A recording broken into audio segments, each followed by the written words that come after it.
my story, I felt so empowered and I could see my whole growth so far, and it was amazing.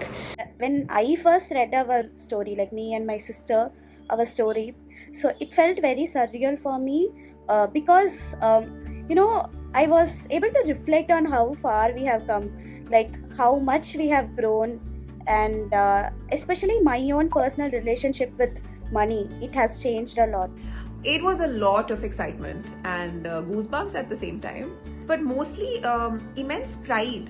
You suddenly realize that as an observer, that you've really ended up coming fairly far in the journey that you decided to take. When Neha told me that my story is going to be part of her first book, I said, what's there in my story which can be published?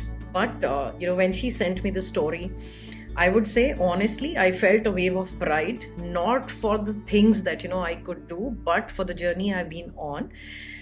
Reading it made me realize that how far I have come and how important it is to take a pause and celebrate even the quiet progress. It was emotional, empowering, and a reminder that our stories, especially around money, deserves to be told. Money to me used to mean a means of dependence, control, and shame.